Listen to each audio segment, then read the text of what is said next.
and welcome to the chat on News Dam Rollo and News Channel 10-2. I'm David Lovejoy. Good morning, everybody. I'm Rhonda Lohnert. And joining us from the Panhandle Auto Burglary and Theft Unit is Commander McBroom. Welcome, Commander. How you doing today? I'm good. How are y'all doing today? Oh, can't complain. Can't complain. Yeah. I'm sorry to even have to say this, but you've been really busy lately, haven't you? It has been very busy lately. Tell us about what's been going on. Yeah, the warm weather brings out the criminals, so I see that being an issue moving forward through the summertime. Wow. No, you could go to the Panhandle Auto Burglary and Theft Unit's Facebook page, and they give you something called the Stolen Last 7, and it looks at what's been stolen in the last couple of weeks. And the thing that jumped out to me is some heavy equipment, some Caterpillar tractors, and some heavy moving equipment. How is that a rare occasion to see that type of equipment stolen? And what's your chance of recovery on that? So it comes in spurts. We'll get several all at one time, and then we won't see anything for a couple of months. Our recovery rate on those is pretty decent for the most part. Usually we get tips from the public on stolen equipment, and that leads us to the recovery. Is it difficult? I mean, I'm sure they took the keys out. Was it? It makes me wonder how they even got the vehicle started, or did they trailer it out, or what happened? We believe that when we had 2 stolen at the same time, we believe that those were trailered out. Wow. Yeah, the trailer amount just load up and hit it. Now, as the weather gets warmer, we get more active. We're in and out of the house more. We're starting to do yard work and stuff like that. We tend to leave garages open, leave things unsecure. How important is it that this time of year that you kind of tighten up on security around your home and your vehicle? Absolutely. Everybody gets busy doing yard work and they forget to close the garage door or forget to take their keys out of the car. Just right before you go to bed, to make a mental checklist of your safety of your house. Make sure your keys, make sure you got the keys out, the garage door's closed, the doors are locked. Make sure your lights are turned on. Just make the mental checklist before you go to bed every night and get a habit of doing that, and it'll make your house and your property more secure. Now, this could have happened to me yesterday, but yard work was being done, and I was, there was just people in and out of the house and everything, and I just got in the car and was just going to run down the street just to grab a couple of things at the store. Looked up, saw the garage door open, and I thought of you. I was like, I have to tell it.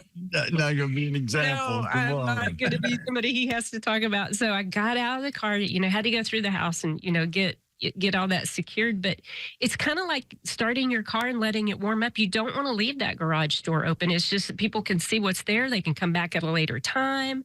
I mean, there's too much chance involved. Absolutely. And if you don't lock your door going into your house from your garage, that's easy access into your house to stuff in your house as well. With the warmer weather and plus spring break just being over, are you seeing more activities, especially on the student side, broken into vehicles, that sort of stuff? It seems like when kids have more free time, we see those numbers go up a little bit.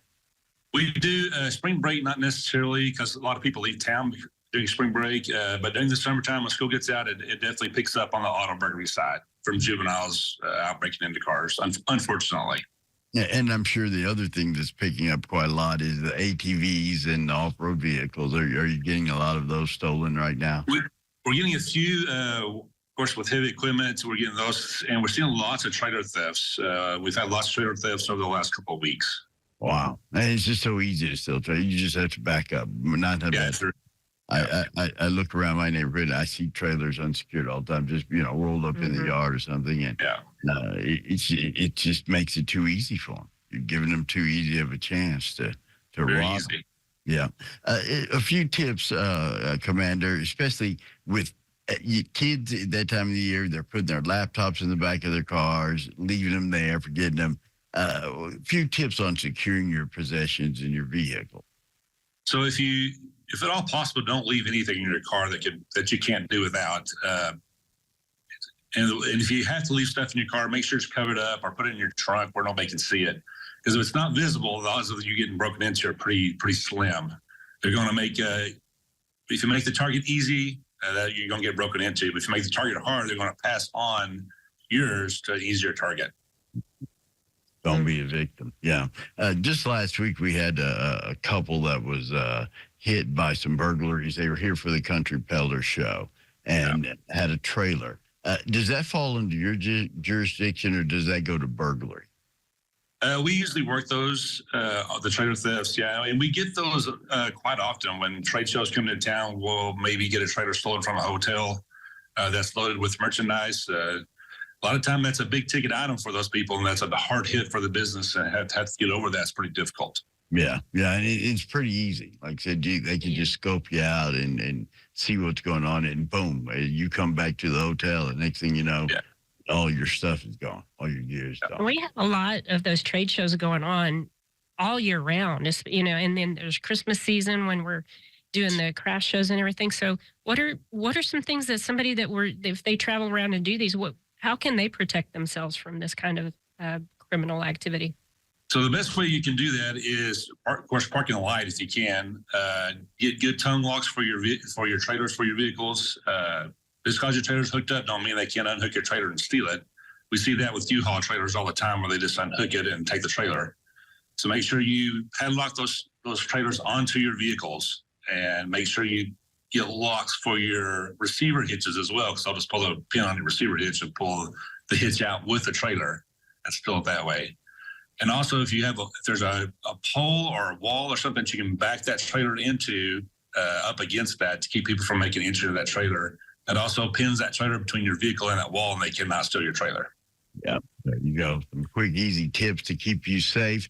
If you want more information, or you want to find out about stolen vehicles, go to the Panhandle Auto Burglary and Theft Unit's Facebook page. Like I said, they run that 7-day toll of the latest vehicles stolen in our area. You can help curb this problem across the high plains. Commander, as always, thank you for the great tips. Be careful out there and keep doing what you do. Thanks for having me. Anytime. Be careful, Commander. We're going to take a quick break. We'll be back with more chat right after this.